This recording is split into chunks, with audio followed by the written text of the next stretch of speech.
ډیر خلک دا وایي چې موږ کوشش کوو چې په خپل زندګۍ کې او په خپل دین کې کامیاب شو، خو نه کامیابیږو او د کامیابۍ طرف ته نه روانېږو. دا څه وجه ده؟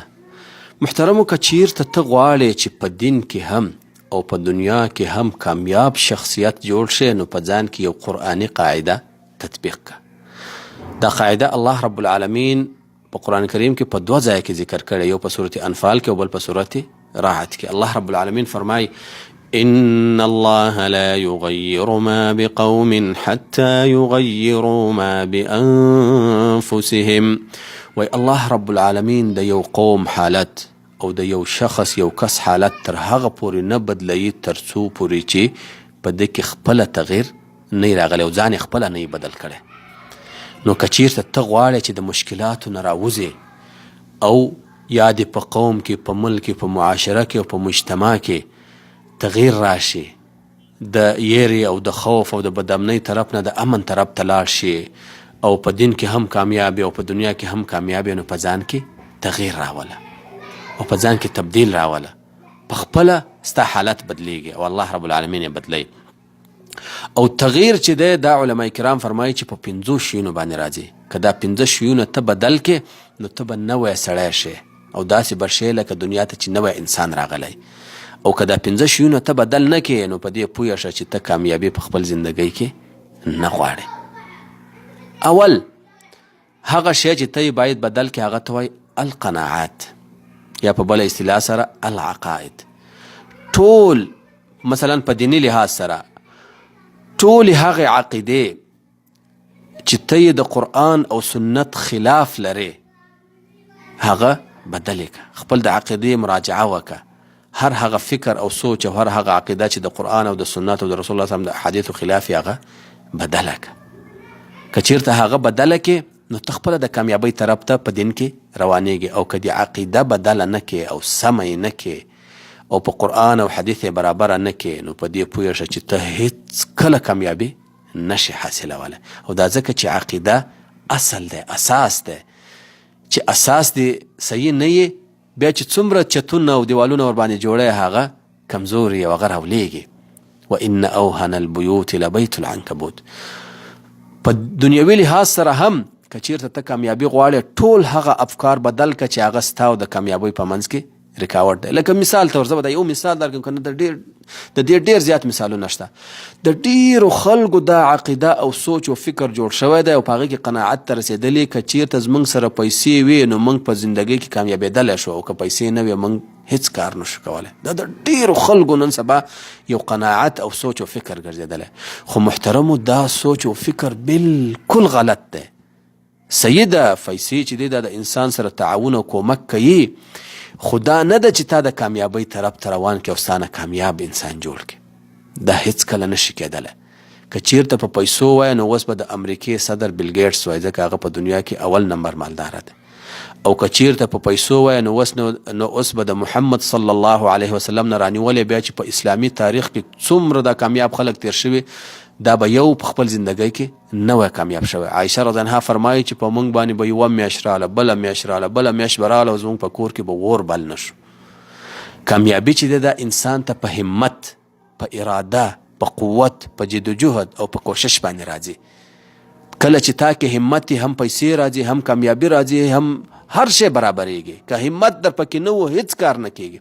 د دې وجې نه ډېر مالداره خلک د دې دنیا نه داسې لاړ شي، هیڅ کامیابي خپل په زندګۍ کې حاصله نه کړي. د دې نه علاوه چې یو کور جوړ کړي، یو ګاړی واخلي، یو څه کسان وپېژني او یو څه په حاشي په دنیا کې وکړي، او نه په جنت کې ځان دپاره یو غټ مقام وګټي، او نه په دې دنیا کې یو داسې کار وکړي چې په هغه باندې ملک، معاشرې او دین ته فایده ورسېږي. دا یوه خبره. دویم هغه شی چې ته باید بدل کې په ځان کې، هغه ته وایي الاهتمامات. خپل اهتمام بدل که. ته چې د کم شي ډېر اهتمام کوې، هغه بدل که. او ته څنګه ځان پېژندلی شي زه د دې شي ډېر اهتمام کوم؟ په 3 شیونو باندې. اول، کله چې ته وده کېږې، ته د کم شي سوچ کوې. او کله چې د خوب نه راپاڅې، د کم شي سوچ کوې. او کله چې یوازې شې، څوک نه یې در سره، نو د کم شي فکر کوې. په دې 3 وختونو کې انسان د هغه شي سوچ کوي چې په کم شي باندې ستا ډېر اهتمامي. نو که چیرته ستا اهتمام په یو کمزوري شي باندې و او په داسې شي باندې و چې هغه تا ته په زندګۍ کې کامیابي نشي درکولی، نو په دې پوه شه چې زه کمزوری انسان یم او زه هیڅکله کامیابه کېدلی نشم.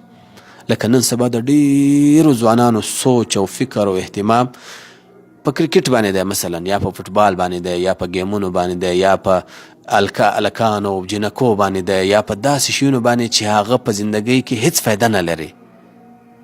دې ته اهتمام ورکوي او دا یې د خپل روزمره او 24 غنټو خپل عادت ګرځولی. دا شیونه پرېږده او یو داسې سوچ او فکر او اهتمام شروع کړه چې هغه تا ته فایده رسوي، لکه کتاب ولوله، قرآن کریم تلاوت وکړه، د دین خدمت وکړه، د ملک خدمت وکړه، د معاشرې خدمت وکړه، په خپله کامیاب سړی جوړیږي.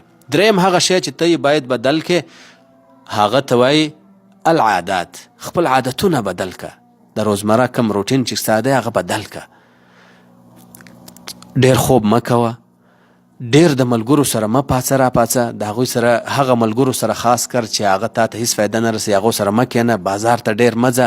خپل وخت په هغه شیونو کې مصرف که، په کم شیونو کې چې تا ته فایده وي او تا ته ترقي درکوي. کتاب وایه، حفظ کوه، د قرآن کریم تلاوت کوه، ورسره راتېر شه، د علماو سره تعلقات جوړوه. دا شیونه چې په خپل عادتونو کې راولې، په خپله ته کامیاب سړی جوړیږي. څلورم هغه شی چې ته باید بدل کې، هغه ته وایي العلاقات. خپل ملګري بدل که.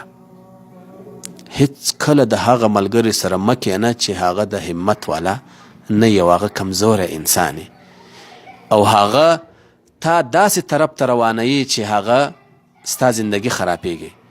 او دا قاعده ده، کله چې ته د یو چا سره کښېنې ضرور به د هغه په خوی باندې کېږي.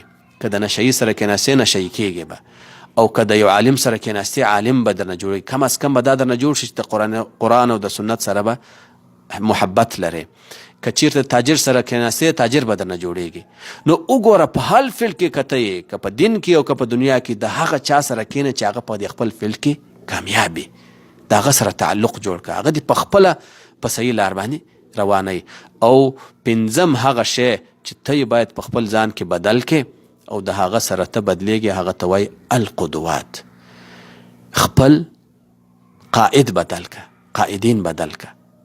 که چیرته ستا قائدین او ته چې په چا پسې اقتدا کوې دا خلک کمزوري وو، نو په دې پوه شه چې ته هیڅکله کامیابي نشي حاصلولی. یا داسې خلک وو چې د هغوی اتباع او د هغوی ته چکچکې کول او په هغوی پسې ورتګ تا ته هیڅ فایده نه رسوي، نه په دین کې او نه په دنیا کې. نو په دې پوه شه چې ته په خپل زندګۍ کې کامیابي نشي حاصلولی. لکه مثال طور یو مثال به درکړم. نن سبا ډېر خلک وایي زموږ ملي اتلان چې دی دا کرکټران دي. صحیح د کرکټ چې دی دا یو لوبه ده، یو ګیم دی، دا موږ نه وایو چې حرام دی یا داسې دی یا داسې دی، خو کرکټ قوم ته، ملک ته، معاشرې ته ترقي نه راوړي. ترقي چې دا هغه یې استاز راوړي، هغه یې تعلیم راوړي، هغه یې سکول یا مکتب راوړي، هغه یې یونیورسټي یا پوهنتون راوړي، دا شیونه ترقي ملک ته راوړي. صحیح اقتصاد یې راوړي، دا خلک راوړي. کرکټران دا شی نه راوړي، هغوی یو څو ورځې یو څه لږ خوشحالي ملک ته راوړي. نو که چیرته ستا ملي اتل او ستا قائد کرکټر وو یا فوټبالر وو یا یو بل گیم والا وو یا یو هیرو وو یا یو پسې راتېر شه یو فنکار وو، نو په دې پوه شه چې زه په زندګۍ کې ناکام سړی یم او زه نه کامیابېږم. خپل قائد داسې سړی وټاکه چې هغه عالم وي، هغه ښه استاز وي، هغه ښه دانشور وي، هغه په دې زندګۍ کې امت ته، خپل ملک ته، خپل معاشرې ته، خپل دین ته خدمت کړی. داسې سړی قائد وټاکه، په خپله ته په هغه پسې روانېږي او په خپله کامیابېږي. نو محترمو دا 5 شیونه بدل کړئ، په خپله بدلیږي او په خپله د مشکلات هم حل کېږي، که اقتصادي حالات مشکلات یې، که دیني مشکلات یې، که هر